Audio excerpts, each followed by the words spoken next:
Hello and welcome back guys. आज का हमारा टॉपिक है फोटोमॉर्फोजेनेसिस। तो इसमें आपको पता ही है 3 पिगमेंट्स आते हैं, फाइटोक्रोम, क्रिप्टोक्रोम और फोटोट्रॉपिन। तो आज हम इन सभी चीज़ों के बारे में पढ़ेंगे, होते क्या हैं, कैसे होते हैं। So first of all let's study about photomorphogenesis. तो फोटोमॉर्फोजेनेसिस, इसके नाम से ही देखो आप क्लियर होगा। फोटो का मतलब क्या होता है कि जो भी लाइट से रिलेटेड होता है, और मॉर्फोजेनेसिस मतलब कि उसके अंदर ग्रोथ और डेवलपमेंट जो होती है। तो जितने भी, अब क्योंकि हम प्लांट्स के रिस्पेक्ट में पढ़ रहे हैं, तो जितने भी लाइट से मेडिएटेड चेंजेस होते हैं प्लांट्स के अंदर, प्लांट की ग्रोथ और डेवलपमेंट जो स्टिम्युलेट करते हैं, या हम कह सकते हैं कंट्रोल करते हैं ग्रोथ और डेवलपमेंट को, उन्हें हम फोटोमॉर्फोजेनेसिस बोलते हैं।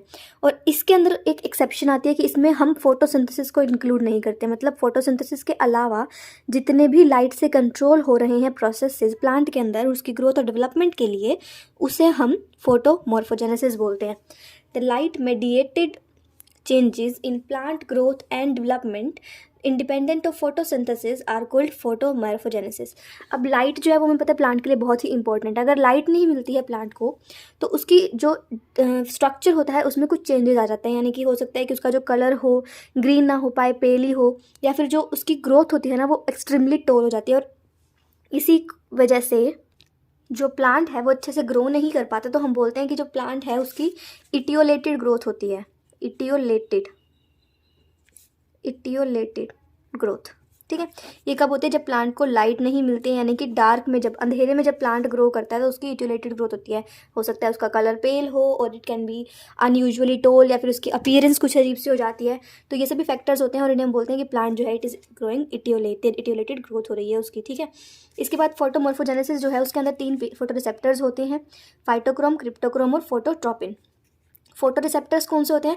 फोटो रिसेप्टर्स मतलब कि जो लाइट को, रिसेप्टर मतलब ट्रांसफ़र, मतलब ऐसे पार्ट जो लाइट को अपने अंदर एब्जॉर्ब कर रहे हैं, जो लाइट को एब्जॉर्ब कर रहे हैं, और फिर उन पार्ट से फर्दर लाइट से फंक्शन होते हैं प्लांट के अंदर। तो वो हो गए फोटो रिसेप्टर, जो लाइट को रिसेप्ट कर रहे हैं, जो लाइट को एब्जॉर्ब कर रहे हैं, ठीक है। तो first photoreceptor we have is phytochrome. Phytochrome क्या होता है? फाइटोक्रोम जो है it is a photomorphogenetic pigment that absorb red and far red light. Photomorphogenetic pigment का क्या मतलब होता है? फोटो मीन्स लाइट, मॉर्फोजेनेटिक मतलब जो ग्रोथ और डेवलपमेंट के लिए रिस्पॉन्सिबल, और पिगमेंट मीन्स जो उसको स्टिम्युलेट कर रहा है, ठीक है। तो फाइटोक्रोम जो है वो एक फोटोमॉर्फोजेनेटिक पिगमेंट है। रेड और फार रेड लाइट को ये एब्जॉर्ब करता है। कौन सी लाइट्स को एब्जॉर्ब करता है? रेड और फार रेड लाइट को एब्जॉर्ब करता है। प्लांट्स के अंदर देखा जाता है क्योंकि ये ज़्यादातर ग्रोथ और डेवलपमेंट के लिए रिस्पॉन्सिबल होता है। जैसे कि अगर प्लांट है उसके अंदर कोई भी फोटो पीरियोडिक इंडक्शन है फ्लावरिंग का, मतलब कि जो फ्लावरिंग है वो किसी फोटो पीरियड पे डिपेंड करती है, कितने टाइम के लिए उसको लाइट मिली है तो उसके अंदर फ्लावरिंग होगी वरना नहीं होगी।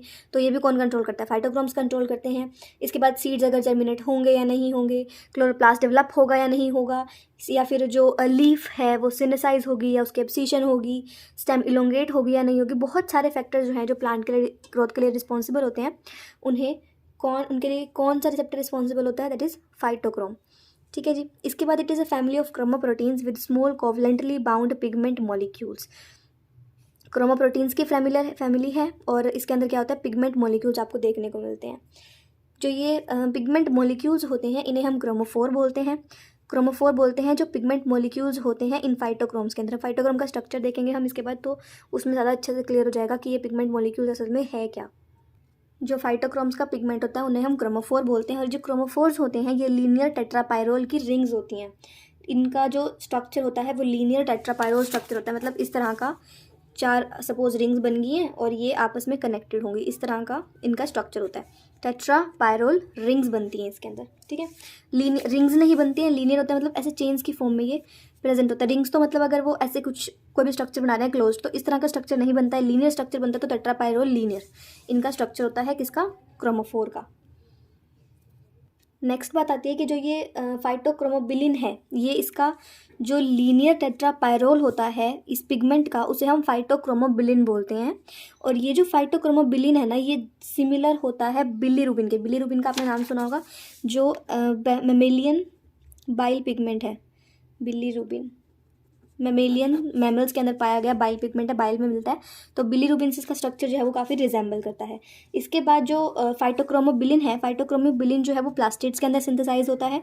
प्लास्टिड्स के अंदर सिंथेसाइज होता है, और किससे बनता है ये बनता है डेल्टा अमीनो लेव्युलिनिक एसिड से, डेल्टा अमीनो लिव्युलिनिक एसिड, ये प्रिकर्सर है, इसके अंदर डिफ्रेंशिएशन होती है, इसके अंदर चेंजेस होते हैं, तो क्या बनता है, फाइटोक्रोमोबिलिन। ठीक है, तो delta amino levulinic acid is the precursor of phytochromobilin and phytochromobilin is the pigment molecule of phytochrome. Phytochromobilin phytochrome का पिगमेंट है, किससे रिजेंबल करता है, बिलीरुबिन से, तो बिलिन आ गया, तो ऐसे आप इसको याद कर सकते हो। फाइटोक्रोमोबिलिन जो है वो फाइटोक्रोम्स के अंदर मिलता है, और ये क्या है, क्रोमोप्रोटीन, हमने पढ़ा था ना, क्रोमोप्रोटीन है ये एक तरह का, और बिलीरुबिन से इसका स्ट्रक्चर रिजेंबल करता है। ठीक है, तो तीनों चीज़ें इसके अंदर आ गई हैं, ऐसे आप इसको एक याद करने का फॉर्म बना सकते हो। नेक्स्ट हम बात करते हैं कि जो फाइटोक्रोम पिगमेंट होता है ना, ये दो फोटो रिवर्सिबल फॉर्म्स के अंदर प्रेजेंट होता है। फोटो रिवर्सिबल फॉर्म का मतलब समझते हो, मतलब जो लाइट से रिवर्स हो जाता है, मतलब अगर ये बन रहा है लाइट में ये बन जाएगा, अगर इसको इसके बाद लाइट मिली तो ये बन जाएगा, ये होता है फोटो रिवर्सिबल का मतलब। ठीक है, दो फोटो रिवर्सिबल फॉर्म्स में होता है, एक होता है रेड लाइट एब्जॉर्बिंग और एक होती है फार रेड लाइट एब्जॉर्बिंग। जो रेड लाइट एब्जॉर्बिंग इसकी फॉर्म होती है उसे हम पीआर फॉर्म बोलते हैं, और जो फार रेड लाइट एब्जॉर्बिंग फॉर्म होती है उसे हम पीएफआर फॉर्म बोलते हैं। PR for red light and PFR for far red light. अब ये जो है ये है रेंज कि किस नैनोमीटर की लाइट को ये एब्जॉर्ब करते हैं। ठीक है जी, तो इस 666 नैनोमीटर की लाइट पर ये एक्टिव होते हैं, पीआर फॉर्म, ये इस लाइट को एब्जॉर्ब करते हैं और अपने फंक्शन करते हैं। सिमिलरली पीएफआर यानी कि जो फार रेड लाइट को एब्जॉर्ब करने वाला फाइटोक्रोम है वो 730 नैनोमीटर की लाइट को एब्जॉर्ब करता है। ठीक है जी, इसके बाद हम देख लेते हैं कि जो पीआर फॉर्म है वो पीएफआर में कन्वर्ट हो सकती है, पीएफआर पीआर में कन्वर्ट हो सकती है, क्योंकि फोटो रिवर्सिबल रिएक्शन है ये। तो पीआर को पीएफआर में कन्वर्ट होने के लिए चाहिए रेड लाइट, और पीएफआर को पीआर में कन्वर्ट होने के लिए चाहिए फार रेड लाइट।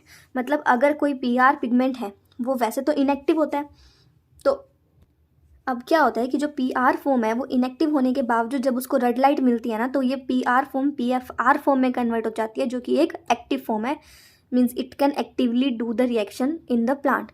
तो पीएफआर को जब रेड लाइट मिली तो इसने पीएफआर में कन्वर्ट कर लिया। सिमिलरली जो ये एक्टिव फॉर्म है, अगर इसको फार रेड लाइट मिलती है तो ये पीआर फॉर्म में कन्वर्ट हो जाता है। ठीक है जी, अब जो पीआर है, पीआर एक इनएक्टिव फॉर्म है और ब्लू कलर के रिसेप्टर्स होते हैं ये, और पीएफआर जो है वो एक एक्टिव फॉर्म है और ये ग्रीन कलर के रिसेप्टर्स होते हैं। और इसके बाद अगर मैं बताऊं तो फाइटोक्रोम्स जो है वो डाइमर्स की फॉर्म में एग्जिस्ट करते हैं। डाइमर की फॉर्म में कैसे एग्जिस्ट करते हैं, उनकी वजह से जो 3 पॉसिबल फाइटोक्रोम की स्पीशीज़ हो सकती हैं, 3 पॉसिबल फाइटोक्रोम्स की स्पीशीज़ बन सकती हैं, कि या तो हो सकता है कि जो पीआर फॉर्म है वो पीआर के साथ इंटरेक्ट करे, पीएफआर जो है वो पीआर के साथ भी इंटरेक्ट कर सकती है, और पीएफआर जो है वो पीएफआर के साथ भी इंटरेक्ट कर सकती है। तो पीआर जो है पीआर के साथ भी इंटरेक्ट कर सकती है, पीएफआर जो है वो पीआर के साथ भी कर सकती है, और पीएफआर जो है वो पीएफआर के साथ भी कर सकती है। तो ये 3 पॉसिबल फाइटोक्रोम स्पीशीज़ इसमें बन सकती है, और इन तीनों का जो एब्जॉर्प्शन मैक्सिमा होता है ना, मतलब जिस लाइट को ये एब्जॉर्ब करेंगे वो तीनों की अलग अलग होती है। ठीक है, इसके बाद अगर ज़्यादा देर तक डार्कनेस मिलती है प्लांट को, बहुत ज़्यादा देर तक डार्कनेस मिलती है, मतलब उसको लाइट नहीं मिली है काफ़ी पीरियड तक, तो उसके अंदर जो पीआर फाइटोक्रोम है ना वो मिलता है। जितने भी डार्कनेस है उससे जो भी फाइटोक्रोम फॉर्म हो रहा होता है वो पीआर में कन्वर्ट हो जाता है। ठीक है, तो डार्कनेस में सिर्फ पीआर फॉर्म ही एग्जिस्ट होती है, और पीआर है तो वो पीआर में ही रहेगा, और अगर पीएफआर है तो वो पीआर में कन्वर्ट हो जाएगा। लेकिन बात ये होती है कि डार्कनेस, जब डार्कनेस है, लाइट एब्सेंट है, तो सिर्फ पीआर फॉर्म ही एग्जिस्ट होती है, मतलब कि रेड लाइट एब्जॉर्बिंग पिगमेंट ही प्रेजेंट होता है। ठीक है, नेक्स्ट हम बात करते हैं इसके स्ट्रक्चर के बारे में। तो ये है एक फाइटोक्रोम का जनरल स्ट्रक्चर।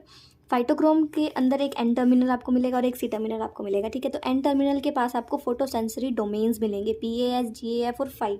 इसे हम फोटोसेंसरी डोमेन्स बोलते हैं या फिर फोटोसेंसरी रीजन बोलते हैं फाइटोक्रोम का। ठीक है जी, जो एन टर्मिनल है उसके अंदर PAS डोमेन मिलेगा, GAF डोमेन मिलेगा और PHY डोमेन मिलेगा। ये हो जाएगा फोटोसेंसरी रीजन, यानी कि जो फोटो को सेंस करेगा, यानी कि जो लाइट को सेंस करेगा कि लाइट जो है वो सही वेवलेंथ की आई है नहीं आई है, उन सभी चीज़ों को ये रेगुलेट करेगा। नेक्स्ट आता है रेगुलेटरी डोमेन, जो सी टर्मिनल के पास होता है। सी टर्मिनल के अंदर 2 PRD यानी कि जो फोटो PAS डोमेन हमने पढ़ा था ना, इसको जो रेगुलेट करने वाले, इससे रिलेटेड जो डोमेन्स होते हैं ना वो यहाँ मिलते हैं सी टर्मिनल के पास। तो PRD means PAS related domains, तो 2 आपको PAS रिलेटेड डोमेन्स मिलेंगे जो कि फाइटोक्रोम के डाइमराइजेशन को मेडिएट करेंगे, और एक मिलेगा आपको HKRD histidine kinase related domain. ठीक है, ये मिलेगा। ये क्या है, ये रेगुलेटरी डोमेन है, मतलब यहाँ से जो लाइट का फोटोसेंस हुई है उस लाइट को अब ये रेगुलेट करेंगे और फर्दर एक्शन करेंगे। ठीक है जी, फाइटोक्रोमोबिलिन जो है वो क्या है, क्रोमोफोर है, एक क्रोमोप्रोटीन है। ठीक है जी, ये था बेसिक स्ट्रक्चर। अब ये काम कैसे करता है, जो पूरा स्ट्रक्चर है वो देख लेते हैं। ये है फाइटोक्रोम का कंप्लीट स्ट्रक्चर। इसमें क्या होता है कि जो ये तीन वाला ये कौन सा डोमेन है, रेगुलेटरी डोमेन, और ये कौन सा है, ये है फोटोसेंसरी डोमेन। तो जो रेगुलेटरी डोमेन होता है इसके अंदर डाइमराइजेशन डोमेन प्रेजेंट होते हैं और histidine kinase related domain present होते हैं सी टर्मिनल के पास। तो अगर आपको कहना है फाइटोक्रोम का स्ट्रक्चर बनाओ तो आपको यही वाला स्ट्रक्चर ड्रॉ करना है। ठीक है, अब जो हमें फाइटोक्रोमोबिलिन देखा, यानी कि जो हमने क्रोमोफोर देखा, ये वाला जो बाहर से अटैच जो कराया है इसके साथ, और ये अटैच कैसे हुआ है, पॉलीपेप्टाइड बॉन्ड से अटैच हुआ है। ठीक है, तो अब ये जो क्रोमोफोर है, ये क्रोमोफोर जो है वो लाइट को एब्जॉर्ब करेगा और इसके अंदर क्या होगा, इसके स्ट्रक्चर में चेंज होगा, इस फाइटोक्रोम के स्ट्रक्चर में चेंज होगा। सपोज ये इस तरह से प्रेजेंट है, तो अब इसके स्ट्रक्चर में कुछ चेंज हुआ है तो हो सकता है इसकी कुछ शेप वगैरह चेंज हो जाए, या इसका कोई भी जो सब्सटेंस है वो कुछ ऊपर नीचे हो जाए, मतलब कुछ भी है, इसके स्ट्रक्चर में थोड़ा सा चेंज आता है और उसकी वजह से ये क्या करता है, रेड लाइट एब्जॉर्ब करके इसके स्ट्रक्चर में चेंज आता है और उसकी वजह से ये एक रिस्पॉन्स इनिशिएट करता है। और वो रिस्पॉन्स कौन देखता है, ये रेगुलेटरी डोमेन देखता है। ठीक है ना, और इसके बाद दोबारा से अगर रेड लाइट एब्जॉर्ब करने से स्ट्रक्चर में चेंज हुआ, रिस्पॉन्स इनिशिएट हुआ, अब अगर उसको फार रेड लाइट मिली है तो वापस से जो चेंज हुआ है वो रिवर्स हो जाएगा। ठीक है, chromophore absorbs light and undergo structural changes absorbing red light that initiates response and back again after absorbing far red light. तो सिस ट्रांस की ट्रांसफॉर्मेशन होती है, मतलब अगर रेड लाइट एब्जॉर्ब की तो हो सकता है वो सिस से ट्रांस में कन्वर्ट हो जाए और फार रेड लाइट एब्जॉर्ब करके दोबारा से सिस ट्रांसफॉर्मेशन में कन्वर्ट हो जाए।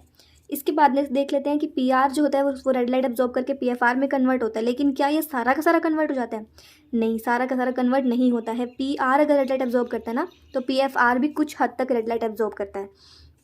सम PFR also absorb red lights और रिवर्ट बैक टू PR। अब PFR जो है वो भी कुछ रेड लाइट को एब्जॉर्ब कर लेता है और इसके अंदर PR के अंदर दोबारा से कन्वर्ट हो जाता है। तो टोटल जो PFR बनता है ना PR से, वो टोटल 85% ही बन पाता है। बाकी का जो 15% है ना, वो वापस से PFR से PR ही रहता है 15%। ठीक है, जो टोटल PFR बनता है इस PR से वो 85% बनता है और 15% जो है वो PR ही रहता है। सिमिलरली अगर हम PFR की बात करें तो PFR जो है वो फार रेड लाइट एब्जॉर्ब करके PR में कन्वर्ट होता है। PR absorbs far red light, so PFR absorbs far red light, so PR is formed and PR जो फॉर्म होता है वो होता है 97%। मतलब कि जो PFR फार रेड लाइट एब्जॉर्ब करता है ना, तो वो PR में कन्वर्ट होता है और 97% PFR जो है वो कन्वर्ट हो जाता है। ऐसा क्यों है, क्योंकि जो PFR है वो फार रेड लाइट को एब्जॉर्ब करता है और PR जो है वो फार रेड लाइट को इतने अच्छे से एब्जॉर्ब नहीं कर पाता है, बहुत ही कम, रेयरली वो इसको एब्जॉर्ब करता है। तो PFR जो है वो 97% PR में कन्वर्ट हो जाता है, लेकिन फिर भी 3% तो PFR रह ही जाता है ना, 97% जो है वो कन्वर्ट हो जाता है। तो इस तरह से एक इक्विलिब्रियम फॉर्म हो जाता है जिसे हम फोटो स्टेशनरी स्टेट बोलते हैं। इक्विलिब्रियम कैसे फॉर्म हो रहा है कि PR से PFR बन रहा है तो वो 85% बनता है, अगर PFR से PR बन रहा है तो वो 97% बनता है। तो एक इक्विलिब्रियम सा ये लोग मेंटेन करके रखते हैं। और ऐसा नहीं है कि PR सिर्फ रेड लाइट या फार रेड लाइट एब्जॉर्ब कर रहा है और PFR सिर्फ रेड या फार रेड लाइट एब्जॉर्ब कर रहा है, ये दोनों के दोनों जो है ना, ये ब्लू लाइट को भी एब्जॉर्ब करते हैं, लेकिन कुछ एक्सटेंट तक करते हैं और इससे इनके अंदर रिएक्शंस बहुत रेयर होती हैं। ठीक है ना, तो PFR and PR also absorbs blue light. अब अगर हम एक एग्जांपल की तरफ से देखें तो जो अरेबिडोप्सिस थैलियाना था, एक प्लांट है, उसके अंदर 5 फाइटोक्रोम्स पाए गए थे। 5 फाइटोक्रोम्स पाए गए थे जिनका नाम रखा phytochrome A, phytochrome B, phytochrome C, phytochrome D और फाइटोक्रोम E। तो 5 फाइटोक्रोम्स वहाँ पर देखे गए और ये देखा गया कि जो फाइटोक्रोम A है और जो फाइटोक्रोम B से E तक है, इनमें कुछ डिफरेंस है, यानी कि जो फाइटोक्रोम A है एक तरह का है और बाकी के जो 4 हैं वो एक तरह के हैं। तो फाइटोक्रोम A को देखा गया कि ये जो है ये लाइट लेबाइल है और फाइटोक्रोम B से E तक जो है ये लाइट में स्टेबल है। मतलब अगर ये इसको लाइट मिल रही है A को, तो ये लाइट में नहीं टिक पाएगा, और अगर B से E वालों को मिल रहा है तो ये स्टेबल है, इनको अच्छा ही इनके अंदर कुछ ना कुछ प्रमोशन होगा ग्रोथ एंड डेवलपमेंट में। लेकिन ये वाला जो है A वाला, ये लाइट में स्टेबल नहीं रहता है। तो फाइटोक्रोम A जो है अब ये लाइट में स्टेबल नहीं है, तो ऑब्वियसली ये जो डार्क में प्लांट्स ग्रो होते हैं, जैसे कि हमने पढ़ा था ना यूटिलिटी ग्रोथ वाले, तो वैसे प्लांट्स के अंदर ये वाला फाइटोक्रोम मिलेगा और ये वाला किस में मिलेगा, जो कि लाइट में प्लांट्स ग्रो होते हैं।